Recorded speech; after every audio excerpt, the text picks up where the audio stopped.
Preposition मतलब pre plus position. Pre मतलब beginning, शुरुआत, और पोजिशन मतलब स्थिति।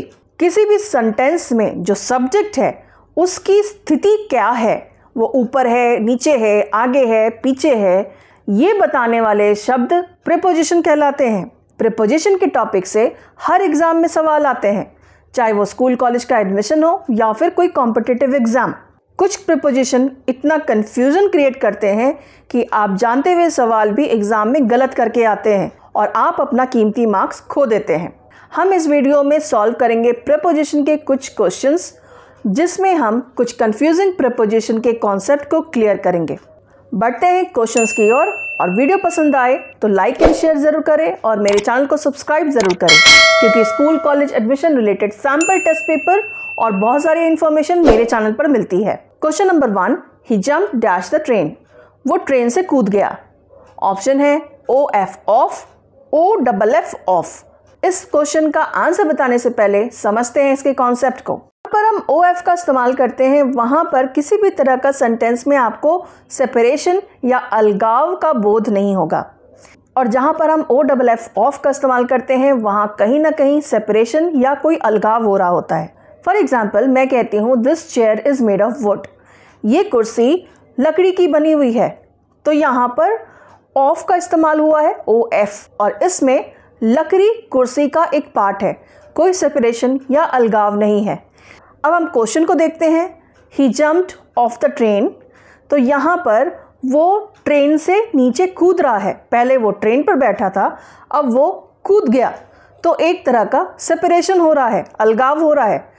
तो यहाँ पर OFF का इस्तेमाल करेंगे। तो ये आप हमेशा याद रखें, OF यानी वहाँ पर कोई सेपरेशन नहीं है, और OFF वहाँ पर सेपरेशन दिखाया जा रहा है। तो इस सवाल का सही जवाब होगा OFF of. Question number 2, she wants two by apples dash grapes. Options besides, beside, BESIDE, beside का मतलब होता है बगल में, और BESIDES का मतलब होता है अलावा, इसके अलावा। तो क्वेश्चन में क्या सेंस आ रहा है? He wants two by apples dash grapes, सेब के अलावा वो अंगूर भी खरीदना चाहती है। तो इस सवाल में सही ऑप्शन होगा besides, BESIDES। Question number 3, the tiger goes dash the jungle. Options are in, into. In और इनटू दोनों का मतलब होता है अंदर, लेकिन इन का इस्तेमाल हम तब करते हैं जहां पर किसी भी तरह का मूवमेंट नहीं है, और इनटू का इस्तेमाल तब करते हैं जब किसी भी तरह का मूवमेंट दिखाया जा रहा है। फॉर एग्जाम्पल, अगर हम कहते हैं the books are in the cupboard, तो बुक्स कबर्ड के अंदर रखी हुई है, यहाँ पर कोई मूवमेंट नहीं है, कोई हलचल नहीं है। लेकिन क्वेश्चन में कहा जा रहा है कि टाइगर जंगल की तरफ जा रहा है, तो एक जगह टाइगर था, अब वो जंगल की ओर जा रहा है, यहाँ पर मूवमेंट हो रही है। तो आंसर होगा into. Question number 4, the squirrel climbed dash the tree. गिलहरी ट्री के ऊपर चढ़ गई। Options are on, up to. On का मतलब भी ऊपर, अप टू का भी मतलब ऊपर। डिफरेंस क्या है? ऑन का इस्तेमाल हम तब करेंगे जब कोई भी चीज़ सिंपली ऊपर है और उसमें किसी भी तरह की गतिविधियाँ यानी कोई भी मूवमेंट नहीं हो रहा है। For example, the book is on the table, book table के ऊपर है। और दूसरा है अप टू, उसका इस्तेमाल हम तब करते हैं जब मूवमेंट होती है नीचे से ऊपर की ओर।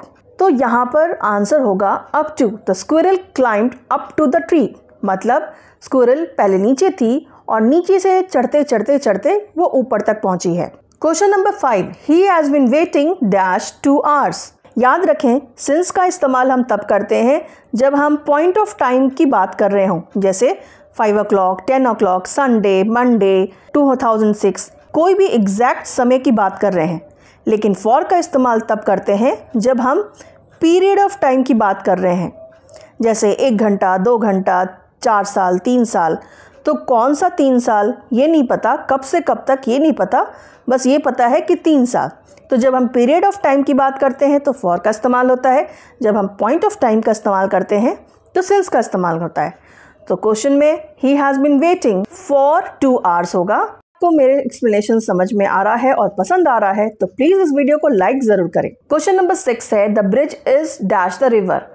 ब्रिज नदी के ऊपर है, यहाँ पर आप देख रहे हैं ब्रिज नदी के ऊपर है, लेकिन रिवर और पुल का आपस में कोई भी टच नहीं हो रहा है। तो जहाँ पर किसी भी तरह का टच नहीं है लेकिन वो ऊपर है, इसकी बात कर रहे हैं, तो ओवर का इस्तेमाल होता है। लेकिन अगर दोनों चीज़ें टच हो रही होती है तो ऑन का इस्तेमाल होता है। For example, the book is on the table, तो टेबल के ऊपर बुक रखी हुई है, बुक टेबल की ऊपरी लेयर को टच कर रहा है, तो ऑन का इस्तेमाल सही था।